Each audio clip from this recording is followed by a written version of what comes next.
It's another day to go say bye to the girls, and then I'm off to work. Look at these girls. I wish I was staying home to play with you. Sure know how to have some fun, don't they?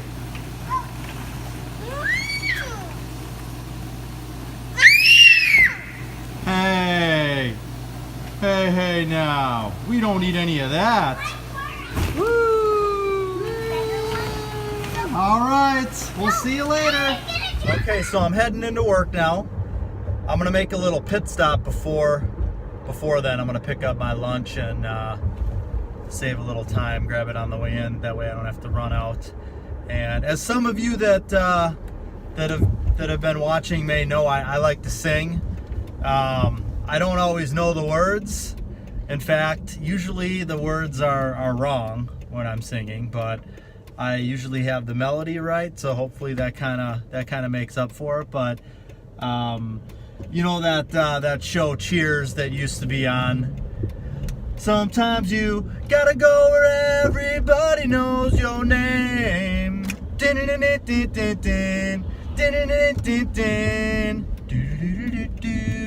So for me, that place where everybody knows my name is Jimmy John's.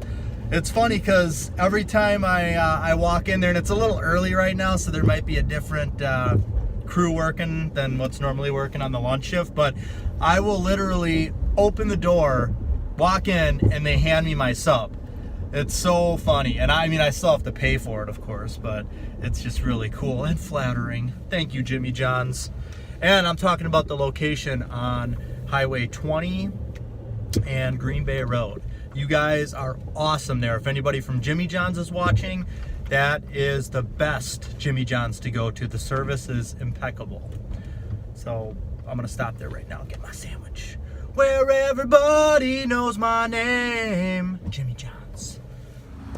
All right. I was actually expecting to have it handed to me again.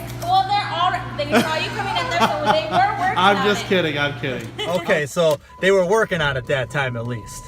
It's October 25th. Today is the first seriously cold day of the year. I think we did have frost last night. It's cold. I got a meeting outside with somebody today. They are going to be purchasing a lot. And before you purchase a lot, or while you're purchasing it, you need to make it contingent upon certain things. Number one, that the house fits on the lot.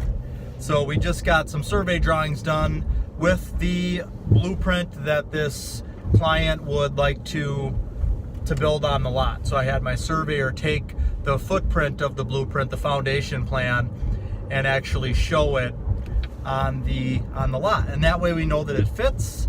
That way we know how much space we have around it. We know how much backyard we have. It gives us all the information that we need to know. So now the next step is we're gonna meet out at the lot, and I'm gonna kind of stake those four corners. That way you can get it's one thing to see it on paper, it's another to experience it in person. So if I can stake the corners, they can get a feel for exactly how much backyard that they have. So that's what I'm going to be doing today at noon.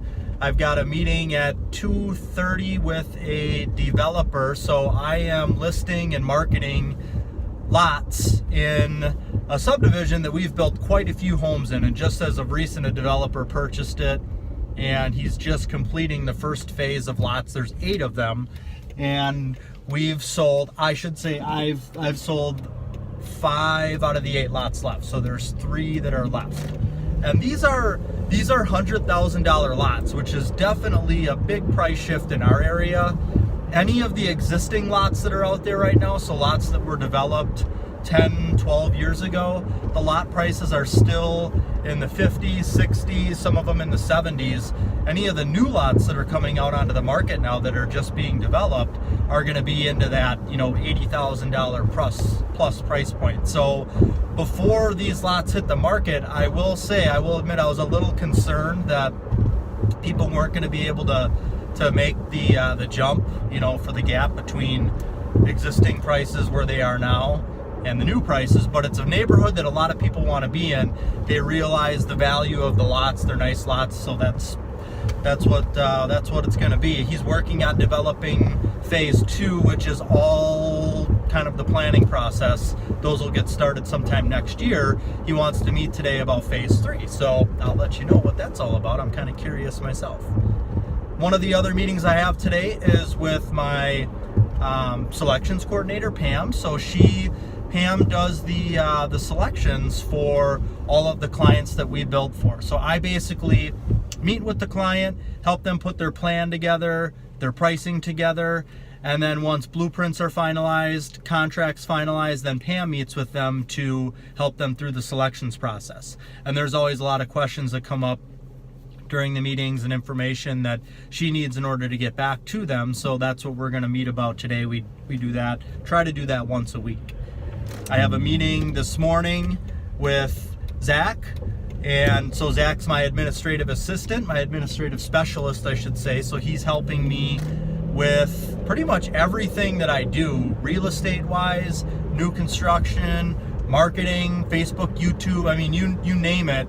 He is kind of a jack of all trades. So today we're going to be working on pricing out a custom home, and we're going to take one of our home plans that we have and the custom plan that the client wants to build and compare the differences so that we can put a ballpark price together.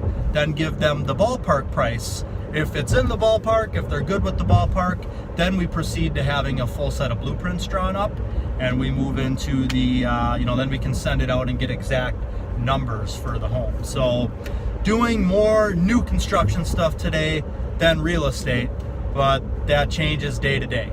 It's a combination, a healthy combination of both. Last night I was up late doing all real estate stuff, market analysis, working with not only Kevin the home flipper, who we found a home for, but another home flipper, somebody that we played ball together with when we were younger, and old school friend. He's in the market for one, so we're trying to find him one right now as well. So that's what's going on today so far. I'll be back at you with more interesting breaking news. Enjoy the rest of your morning. This is the neighborhood where our model home is located. Beautiful neighborhood. We have built over half of the houses in this neighborhood, so approximately 40. This big green one here, this was the first house we built in this subdivision for a customer. This neighborhood was pretty much dormant until we built that house. There were like 3 or 4 houses that were built in here. After we built that one, it sparked interest, and we got people visiting the neighborhood, and from there we went on to build many, many more. All right, so I'm on my way out to my my outdoor appointment. I'm meeting somebody at a lot that they're going to be purchasing. One nice thing that you can do for a client, whether you're a new construction salesperson or a real estate agent that's helping somebody find a lot, is you can obtain the plat, find out what the setbacks are for that neighborhood. The neighborhood I'm going to has a 35-foot setback from the front lot line. So what I'm going to do is bring I got a 200-foot long tape measure, and I got some stakes. What I'm going to do is have this kind of staked out for them when they get there. I'm just going to put a stake, for each corner of the house so they can get a visualization of how the home is going to feel on the lot, as far as how much backyard, front yard, and side yards that they have. I already had my surveyor plat the home they want to build, or potential home they want to build, on the plat. So I have a survey drawing. They've been able to see that on paper, but it's different seeing it on paper than it is in person. So I'm going to go out there and do that right now. And I do have a video that kind of goes step by step on how to do that. If those aren't on my channel, I'll make sure to get them on there. And then one other thing I wanted to touch base on was some of the Foxconn information that I've been going over. So I'm working with a client who I'm putting together a rebuild cost on their home. What it's going to cost them to rebuild their home on a property that they've found. There's approximately 150 people that are going to be displaced from the area where Foxconn is going to be building. And what I've been saying over and over is to get a rebuild cost on what it would cost to build your home on another property. So find out what that other property is going to cost and what the build would cost to rebuild your home. That way you're getting an adequate amount of money for your property, and you're able to go out and rebuild or buy something comparable. And one thing I heard from this client that I'm working with, they attended a town hall meeting the other night, and they said that at this point the village of Mount Pleasant is not making offers to the residents anymore. But you as a resident can tell Mount Pleasant, or you can make an offer to Mount Pleasant to buy your property. So basically you can come in there and say, hey, look, this is my rebuild cost to build my home. This is what a property that I've located or a potential property to build on is going to cost. Here's the two numbers together, and this is what I feel would be a fair amount for my house, and you can present that to Mount Pleasant. So that's the stage that things are at right now. It sounds like things are going to be moving rather quickly from, we're October 25th. I would venture to say that by mid-December, most of the people in that area are going to know what they're going to be getting for their homes, and they're going to be out there actively looking for existing homes or lots to build a new home. And the influx of real estate and new home building is going to start then. And it's already started. I'm working with 6 people right now that are being displaced, and I'm putting together rebuild costs so that we can rebuild them a new home. So it's already started, and it's going to get even more so active than it is right now. I'm on my way home. Oh, I cannot wait. It's been one of those days where it's not super late or anything. It's 5:30, but it's been one of those days where it's been meeting, getting back to phone calls, and literally being on the phone for like 2 hours, and then meeting, and then another meeting, and then another meeting, which I'm just leaving from. My last one was actually, I've got a buddy I used to play baseball with back in the day, and I helped him find and purchase a flip home. This had to have been like 7 years ago. And he just contacted me yesterday and kind of said he was looking around again. So he had one he wanted to go look at, and we checked it out, and it looks like it'll check out. It's listed for a decent amount, and I think if you can, he's going to be doing all of the work himself. So I think there's some decent money to be made on there. It's a bank-owned foreclosure. We're going to go check out another one tomorrow, which I think there's even more profit to be made. It's a little bit of a higher price point home than what he originally wanted to spend, but with more risk, there's more reward. So I will keep you posted on how that goes. And then tomorrow we've got 7 25 to 30 foot full-size trees being planted into our yard. So I'm super excited about that. We'll get some awesome video.